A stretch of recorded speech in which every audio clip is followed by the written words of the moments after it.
are down. The walls are down. Give the Lord a hand clap for his thoughts on this night. The walls are down. And before I give you the conclusion of the message, we was unable to finish on Sunday with just so much going on. I do want to say the situation that you are expecting to be down. We talked about how the enemy was in the wall. And that's why the wall had to come down. The walls were so high that they couldn't go over it, they couldn't go under, they couldn't go around. Jericho wasn't going nowhere. They had to deal with Jericho. We talked about how there are situations that is not going anywhere. We're going to have to deal with some situations. You can pray, but some things you're going to have to deal with. We have to deal with. We can't be in denial. We can't be in denial. It's a difference in calling those things that be not as though they were, that been in denial. We have to acknowledge that this is an issue, and if I have a son or a daughter, or I have a husband or a wife that's strung out on crack cocaine or any issue that you're dealing with, we got to deal with it. We can't just overlook it and just, I'm hoping it's going to get better. Yes, it's going to get better, but we're going to deal with the issue. We're going to deal with it on a spiritual note, and we're going to obey instructions, and we're not going to deal with it in our flesh and our own strength.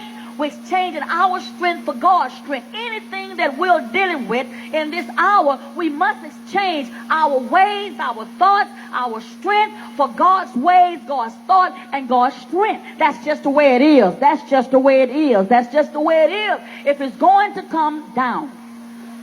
Somebody say walls are down. Walls are down. When they say walls are down, we're talking about that situation that seemed like was so difficult. It won't move. It can't change. Things that maybe in your life you feel like, Lord, I know you're powerful, and I know you have all powerful, and I know I can kick this. I know I can be free from this. You may have loved ones that you've been praying for, and you've been praying for. You may be connected to loved ones that you know that is bringing it down. And it's going to have to be a change. A change has to come.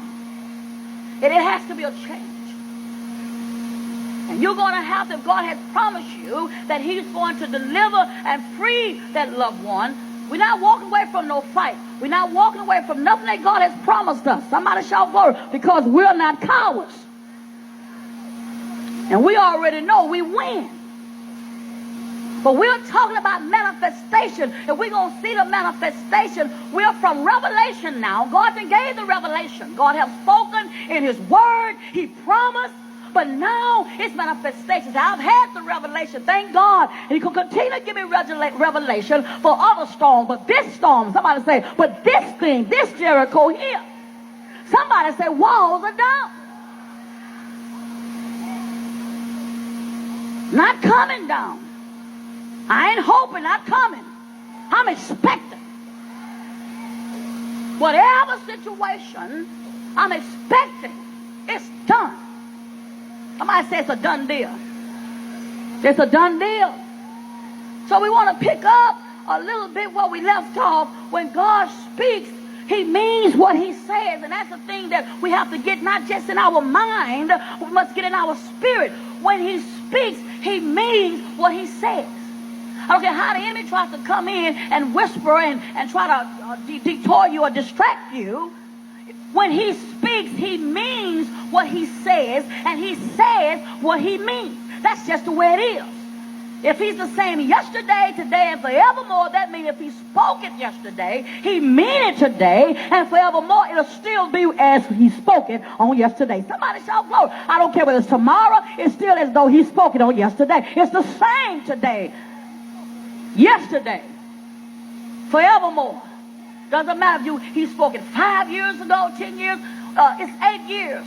We'll be going into 8 years that God spoke some things for this ministry. 8 years. And I remember as far as back when I was 24, I was carrying my second son. Our second son, Gabriel, when I was in a circle at church on a Wednesday night, in a circle, and the pastor had called a prayer line, but what he did was he had us to wrap ourselves, catch hands, and wrap ourselves and circle around the church. And he was in the middle. And I had my eyes closed, just like when I'm praising God now. I had my eyes closed.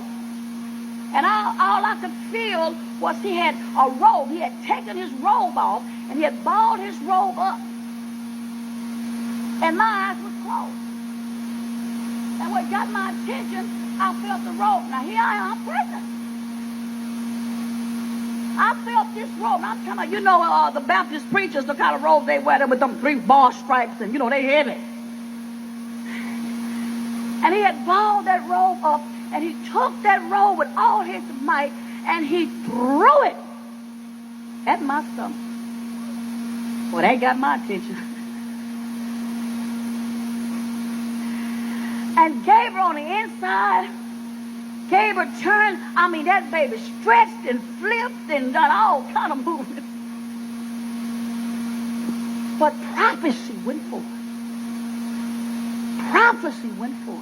And he began to prophesy even about the baby son that was in my stomach. He said, going to be the most obedient child that you have. He began to tell me how I wouldn't have trouble with him in school. We've never, that pastor, never one time ever had to go to the school, ever in 12 years, ever had to go to school. Not even a phone call. Never, ever.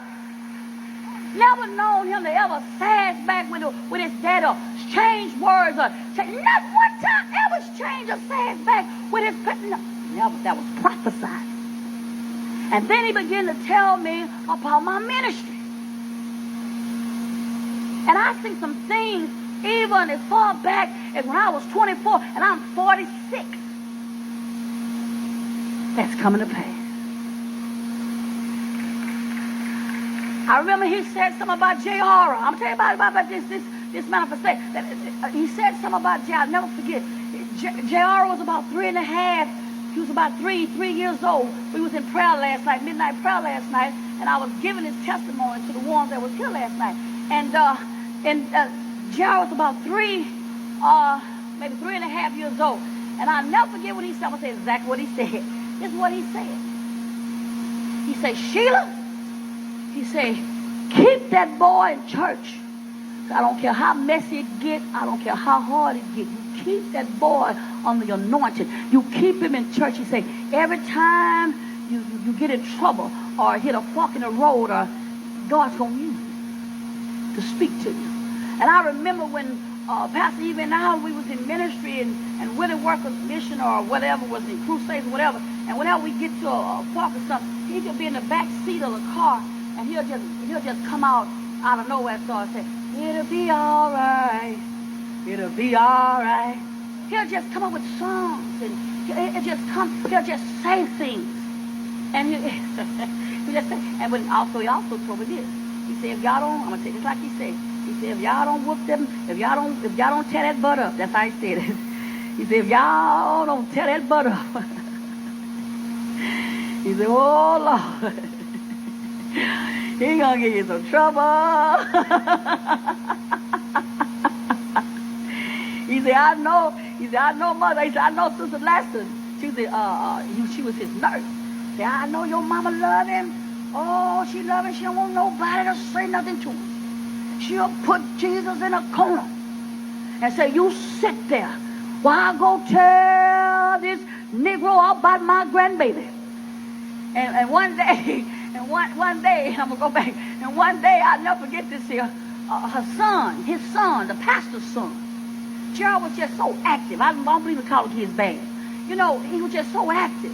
And this particular day, he had just really got on the pastor's son's last nerve. He had pushed Leroy far as Leroy could go. Leroy couldn't go no more. He just couldn't go no more. But they knew how Mother Laston was. They knew if they just looked at him strange, they had to deal with her.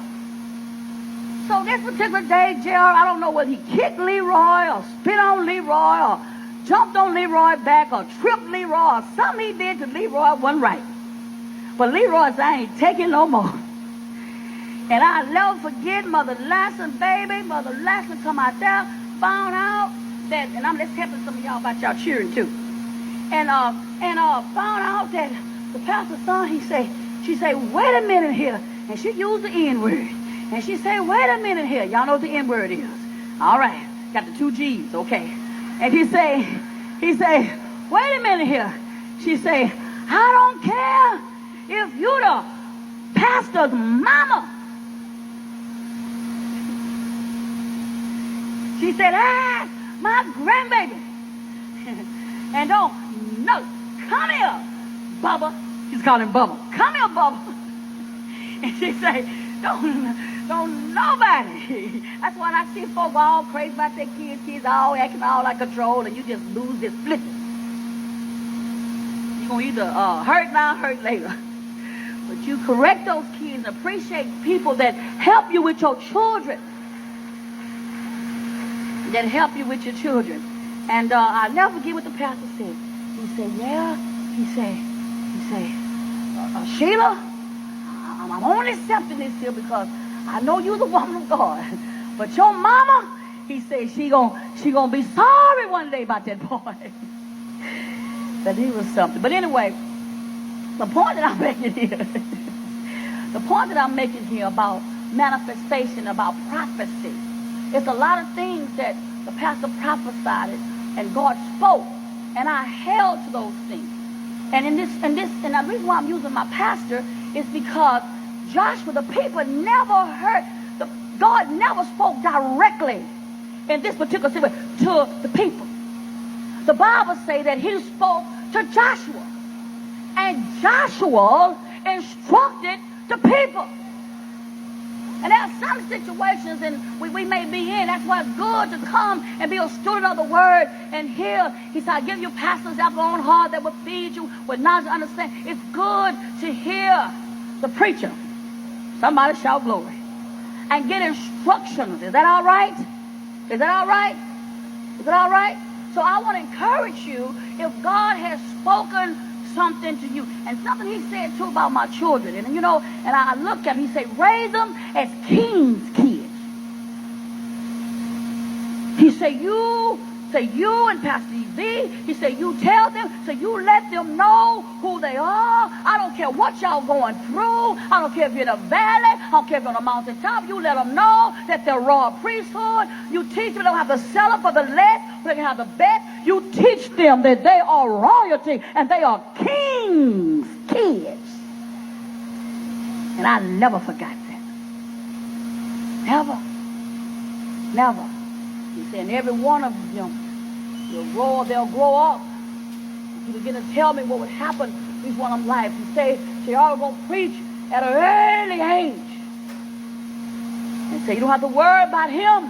He said, God's going to use him in a mighty way. You don't have to worry about him when it comes to the things of God. He said, you keep him in the church. Somebody shout glory. And I don't care how things, that was silent years in my children's life, and I don't care how things got off track. I remembered what God promised. And I expected, I'm expecting for God to honor his word. Is that all right? And I use that, I know we kind of tie in family night with kind of finishing this message here. Is that all right? Come on, give God a hand clap for that. So now here, it said when God speaks, he means what he says. Your greatest victory, we left out on Sunday, we talked about it's in God's mouth. It's in God's mouth. We should be concerned about what folks say. Let's stop saying we don't care for what folks say. We just been raised, I don't care what nobody say. I don't care. Well, words have meaning. Yes, we do. We should be concerned. But you don't have to be what they say. You see, you don't let what they say dictate what you can and cannot do and who you